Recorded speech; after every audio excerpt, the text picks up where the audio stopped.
this morning's talk that Reverend Pam is going to be giving is the final talk on living everyday wonder, the inner life. And today's talk is the ultimate fear buster. And I use these principles of living the everyday life, living in the moment, and living without fear, and certainly use that a lot in my ski week. Actually, a few days with my friend Jack. I've learned to ski without fear, and everything goes well, and you feel like you're with the angels when you're skiing down the mountain. So my reading today is from Ernest Holmes and from his book Can We Talk?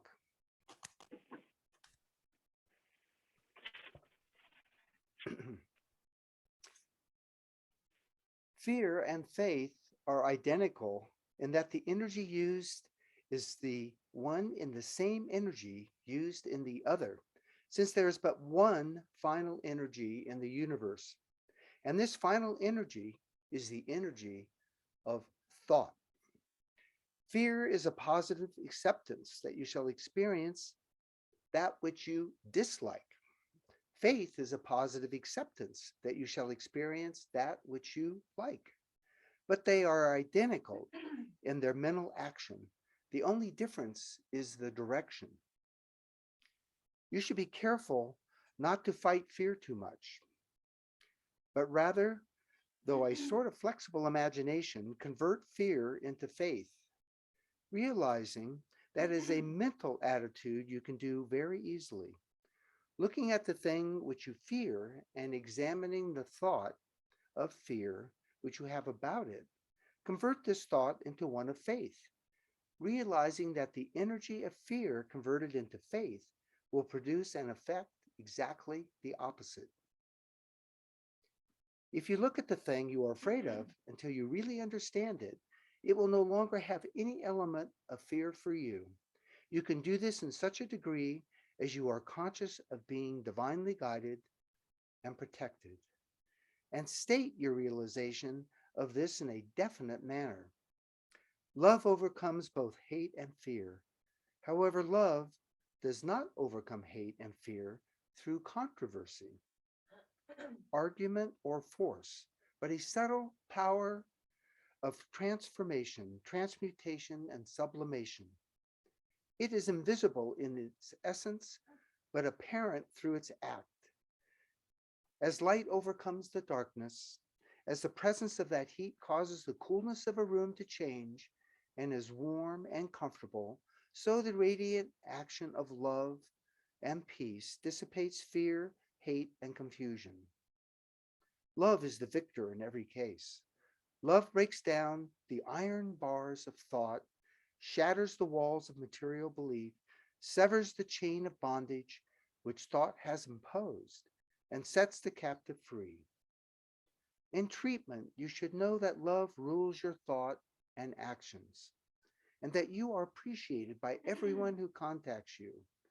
You affirm that fear and hate cannot motivate you, cannot operate through you, cannot do anything to you, do not belong to you, and are no part of you. Allow nothing to enter your consciousness but a sense of peace. And of course, all of this is so appropriate in the day and age and the things that are going on in the world today, and knowing that all is peace, and rid fear from your thought and have the faith in the oneness of spirit. So today, I know and bless this center. I bless Reverend Pam, knowing that all is well, with gratitude for all the words that we will hear, and knowing that the flow will be good. And I'd like to end with a prayer, which I use every day, from They're called the Troward treatment from Thomas Troward, provided by Lloyd Tupper, Reverend Lloyd Tupper. My mind is a center of divine operation. The divine operation is always for expansion and fuller expression, and this means the production of something beyond which has gone before, something entirely new, not included in the past experience, though proceeding out of it by an orderly sequence of growth. Therefore, since the divine cannot change its inherent nature, it must operate in the same manner in me. Consequently, in my own special world of which I am the center, it will move forward to produce new conditions, always in advance of any that have gone before. We all say together, and so it is. Amen. So, So, how many of you have been feeling anxious and fearful this week in particular? You know, it's, over the course of my lifetime, there have been many milestones that we've celebrated as the um, humankind, and we've learned to live together in peace. We came together to end World War II. Well, not my lifetime, but World War I and World War II. We established the UN, and through science of mind, we see that everyone is one. And we've learned to live as one, and making the world a better place is part of what we do. That's why we come together. And there's been so many great people that have stood for peace, like Gandhi or Nelson Mandela in South Africa. Northern and Southern Ireland got together, right, to live in peace. And I remember living through hearing about the race riots in 1965 in Los Angeles, that long, hot summer of 1967, where there were the race riots in Detroit that spread around the country. In 1920 and 2021, even in the midst of the COVID, that was replaced by Black Lives Matter movement. All people from all races got up together to stand that Black Lives Matter, that we want to be one. We want everyone to count.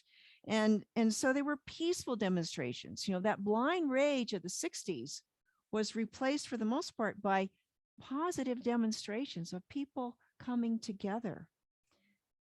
We talk about tribal warfare as being something that's in the past or in the Middle East or, Afghanistan or Nigeria, but it didn't exist in the developed countries of the Western world. And here we are, we're watching Russian tanks come into Ukraine, which looks like any city. It's the Silicon Valley of Europe right now. There are 41 million people in Ukraine. Russia only has 146 million people. Bigger army, but this is modern day world. So it turned my whole world upside down.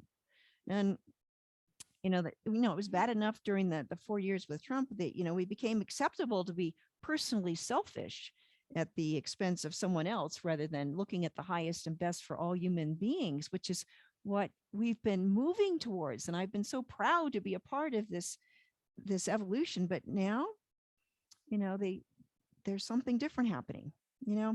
My dad and all of his other people that with him in the Army and the Air Force and the Navy and the Marines, they fought together in World War II. It's supposed to be the war to end all wars, right? And so here we are again. Innocent lives are being wasted and lost. Yeah. And so what's happening to our world, to our progress? I mean, are we safe in America anywhere? Where is God in all of this? It's really easy to just get wallowing in fear. It's kind of a dull fear. We get numb to it, all the PTSD of having the COVID pandemic, of sheltering in place, of not social distancing, not being able to see our family and loved ones. It's used up a lot of my resilience in a lot of ways. And so this is where I started working on this week's talk, right? The ultimate fear buster, right?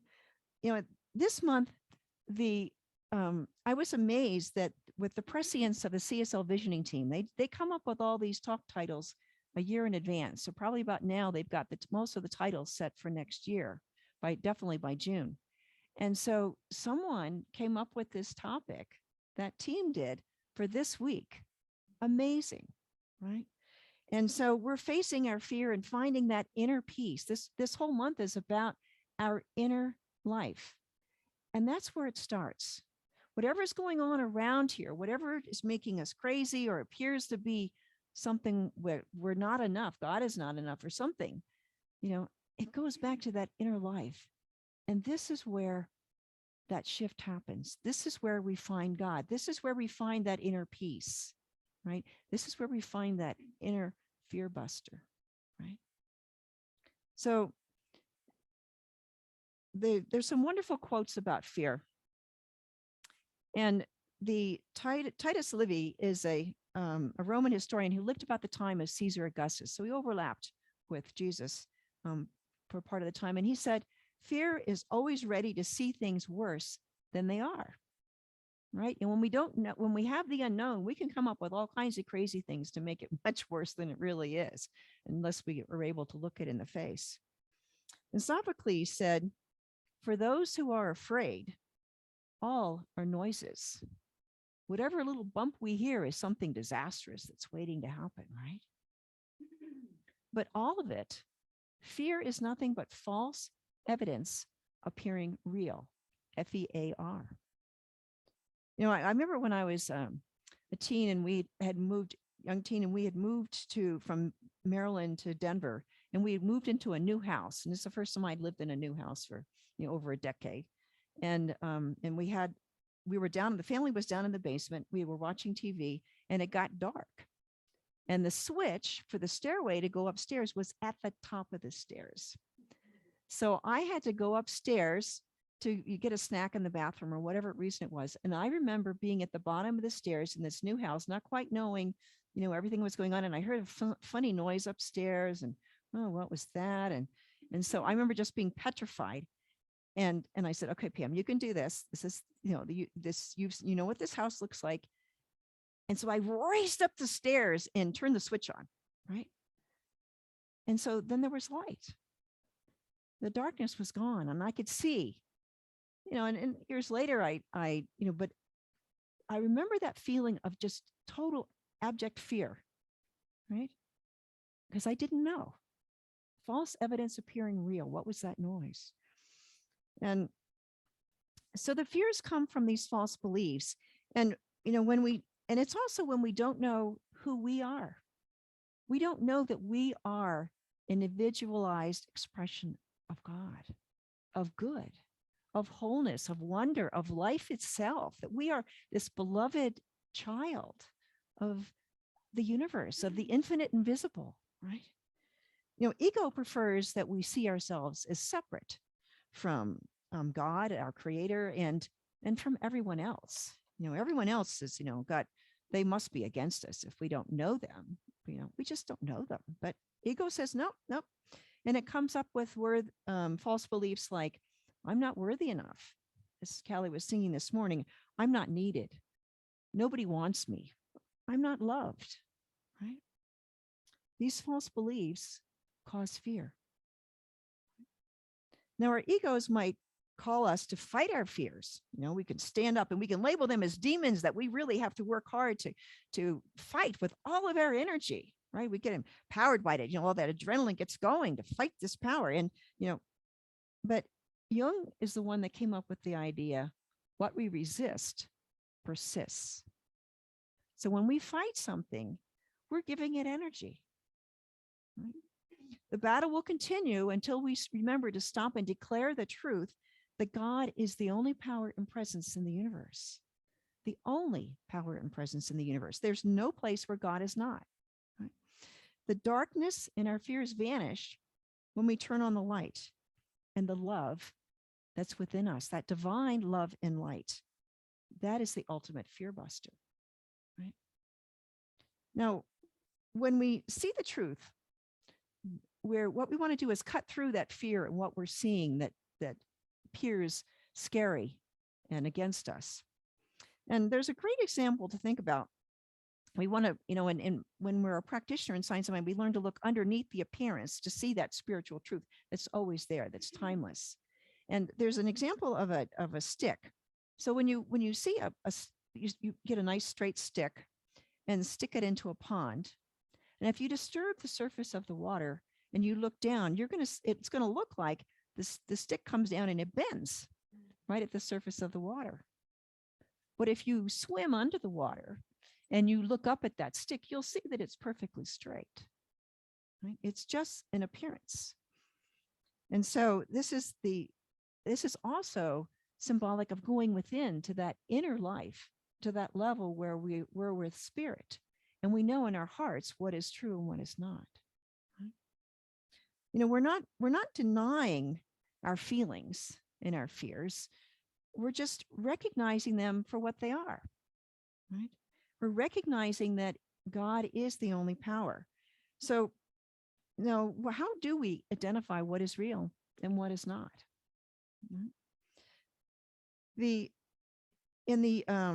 There's a book called Effective Prayer that Ernest Holmes wrote. That's a really wonderful one on how prayer works in the science of mind, how you do a science of mind treatment, spiritual mind treatment, that what we call affirmative prayer. And Ernest Holmes says fear and faith are identical in the energy used is the same energy used in the other, since there is but one final energy in the universe. Fear is a positive acceptance that you shall experience what you dislike. Faith is a positive acceptance that you shall experience that which you do like. Right? So it's the same power, the same energy, and you can choose whether you're going to have your fear manifest or the spiritual truth that you're going to see with your faith. So there can be, since there is only one power, though, that means that there cannot be anything that's opposed to God. There's darkness and light, but darkness has no power, because as soon as you turn on that light switch, as soon as the sun comes in, it vanquishes that darkness. And so that's what God is. Fear arises from a belief in duality. Belief that there are two powers, that there's a power for good and a power for evil, and that they're opposing each other. Right? It's in so many part of the human psyche. But that fear has been created by the human mind, not by God. Right? So in science of mind, then, we believe that since there is only one power, whatever appears to be evil is simply a misuse of that one power. And so, it's like when you have electricity, you can have it cook something in the microwave, or you can have something burning in the microwave. It's the same power. It's just how you're using it. And so we choose. And remember that it's ego that wants us to believe in the fear. It's when we think in our mind that we're separate from God, and we're going to do it ourselves without God, without not remembering that we are without, we are never separate from God, because we're a part of God. It's like saying that my finger would be separate from me. It's not. It's a part of me. And so we're a part of God. And we can then also choose to focus on our fear or cultivate a faith. Now, there's a wonderful story that you may have heard, but I'd like to share it with you again because it's so appropriate for this morning.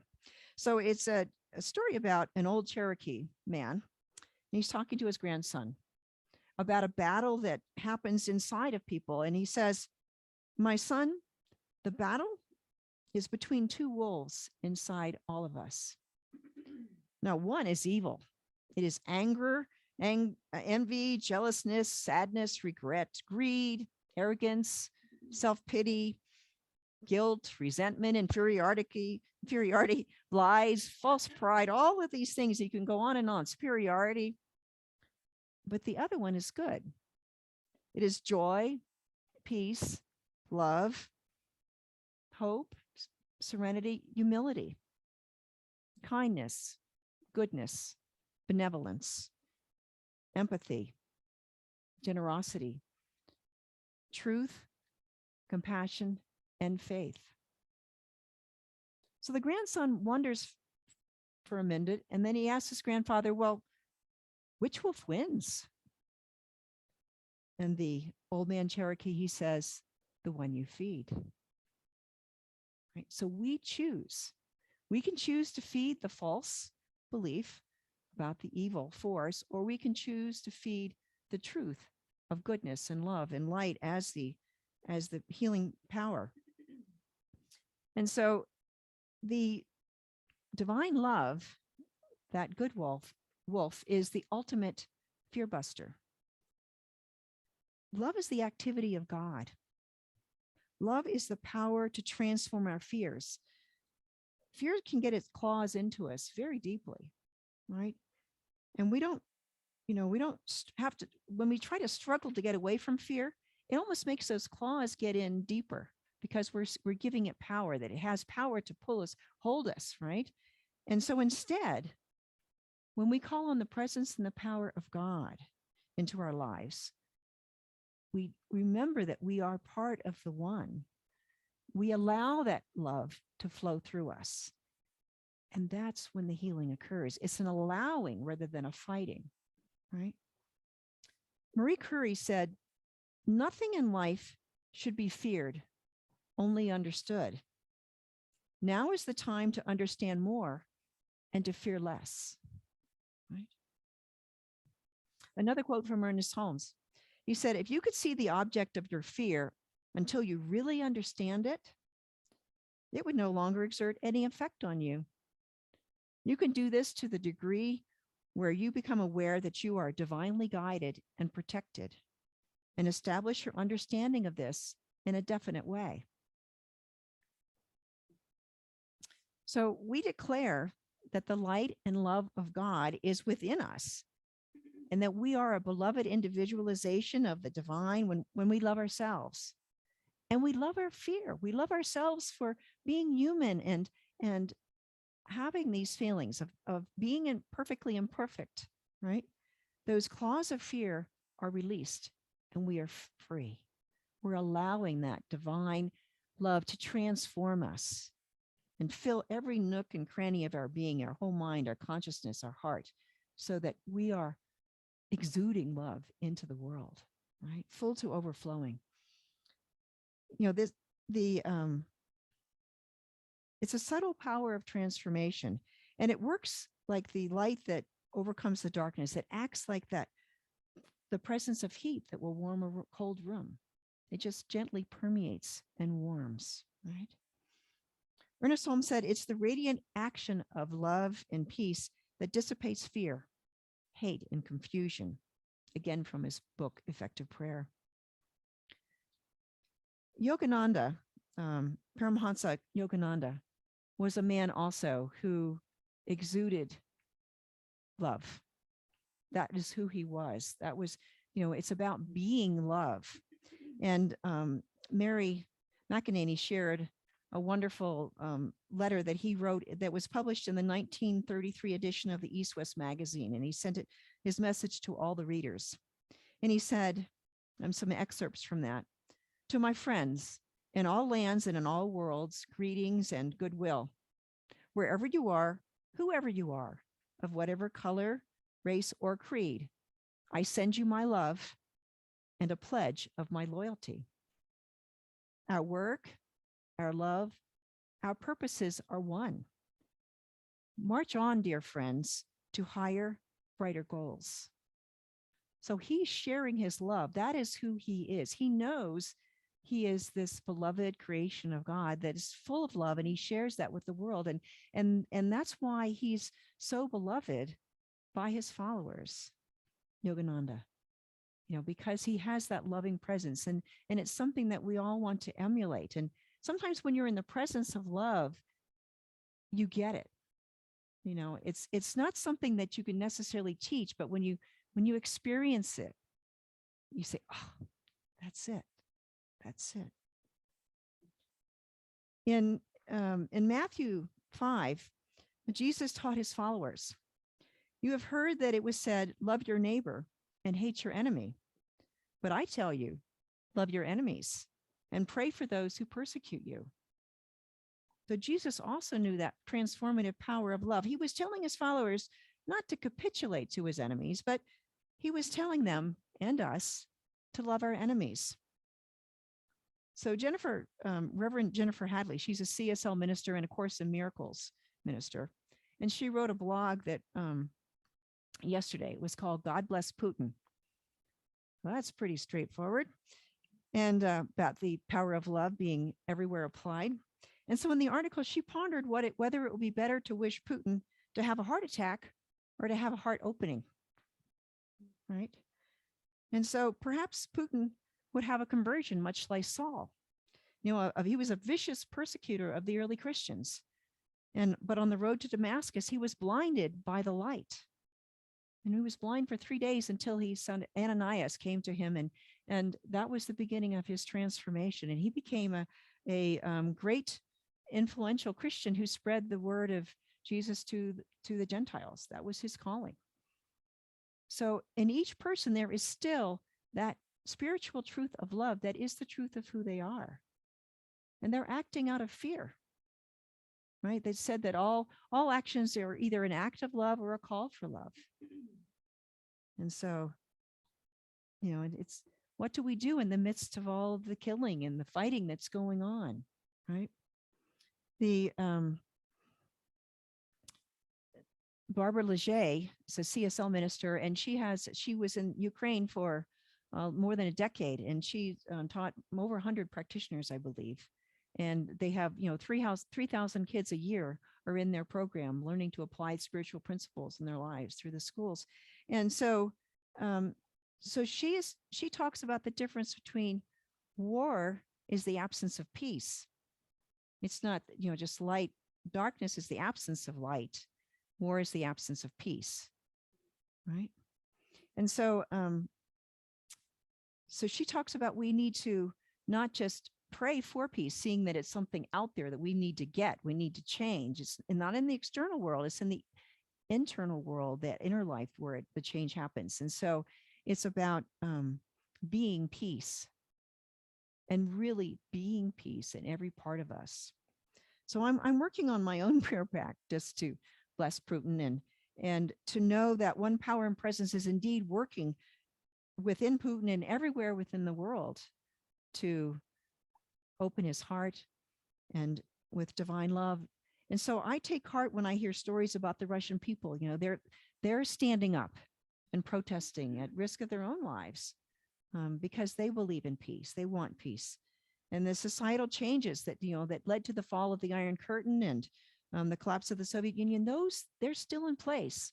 We're not alone in believing that. And that it is God through each and every person on this planet that is coming forward to manifest this newness. And so rather than being faint of heart, we have to stand stronger in that love. And it's allow the grace of spirit within us to empower us to be love, to be peace. When we're in a state of fear, it affects our immune system. And there's a body field called somatic body awareness. And so when our body tenses up somewhere in our body, it's giving us feedback that we're out of alignment with that inner spirit. And so if we get still when we're meditating and we ask, if our arm is aching, we ask it, what is it? What are you tense about? And the answer will come. It'll help us see where our thinking is out of alignment. This week, Tuesday night after Russia began its invasion of Ukraine, I was trying to sleep and I was awake in the middle of the night. I just could not go back to sleep. And I just felt so anxious and my back was tight and my chest was tight. And so I had to really work the spiritual practice, right? So I said, first, there's no place where God is not, all right?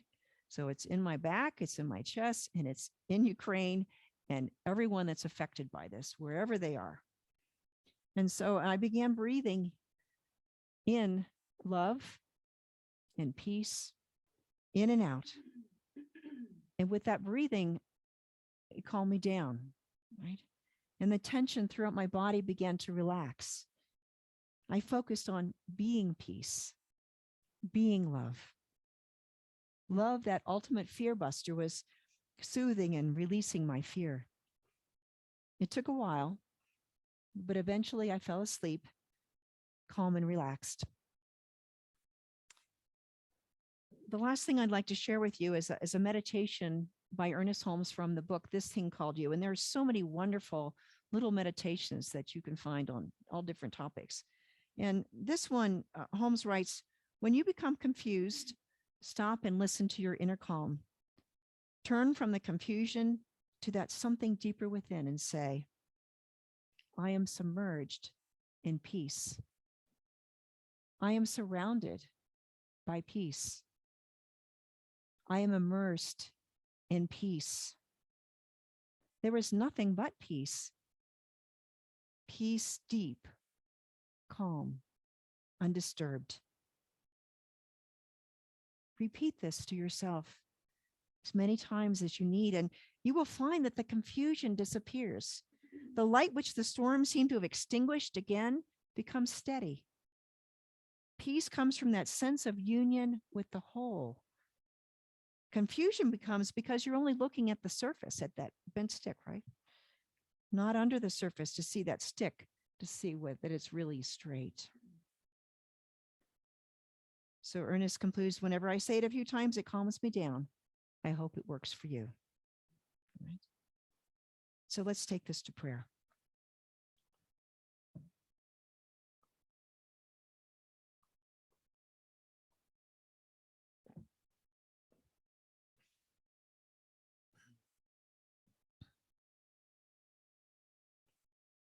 So as we take this time, this moment to go within,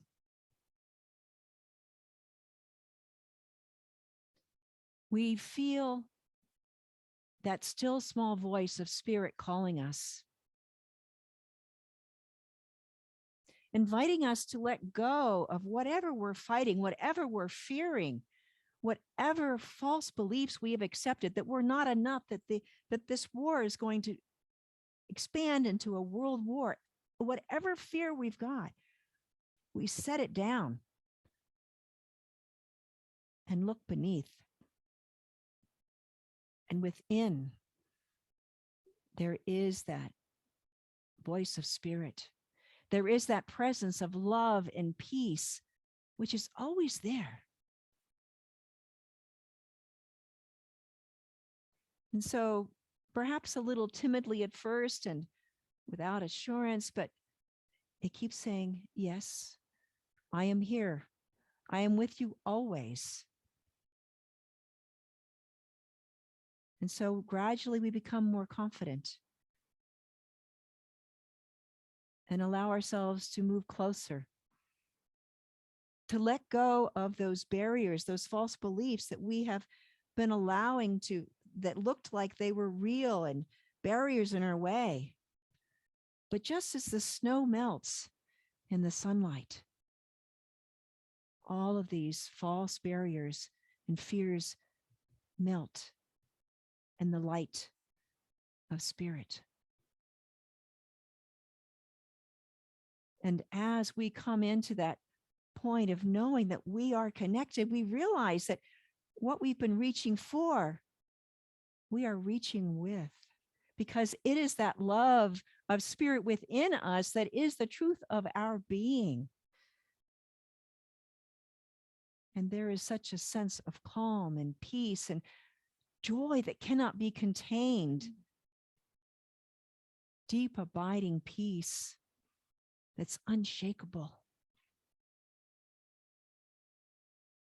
And so as we settle into this truth of who we are, this beloved creation of spirit, one with spirit, continually supported and loved by this light from within, we are transformed. That light and love shine forth from our face, through our eyes and through our voice and through our open heart as we embrace life. And we share that love full to overflowing with the world. And we see it and feel it and know that it is rippling around the world and touching each person, each situation. And it is calling forth from the deep that wholeness that is within each person, each confrontation, each act of love. And it is that peace, that wholeness that is now being revealed and strengthened. Wherever two or more are gathered in my name, there am I also, is what we have heard. And so we are gathered not just two, but many more, standing firm together in this consciousness that love is the only power. Peace is the only power. This is wholeness. This is the truth of who we are. And we declare that this is the truth of the world in our experience. We know that it is in our own lives, in our family lives, in this center, in this community, everywhere, and in Ukraine right now. And everyone that is affected by a part of it, the wholeness, the truth of that is this love and light and peace, and everything that needs to happen for this to be released into the world is now unfolding. Anything that is unlike it is dissolved by that love and the light of spirit. And it is good. And as we release these words, there is a sense of knowing that this is the truth, that we are on this path, that it cannot be stopped because it is the truth. And we let go and let God be our guide and the guide for all of the world. I am so grateful to see this, to know it, to experience it, to share it, to stand firm here together as one. Thank you, Father, Mother, God. Thank you, infinite, invisible. Thank you, loving presence. And we release these words knowing that it is already done. And we see it more clearly every day, every moment. And so it is. And so we let it be.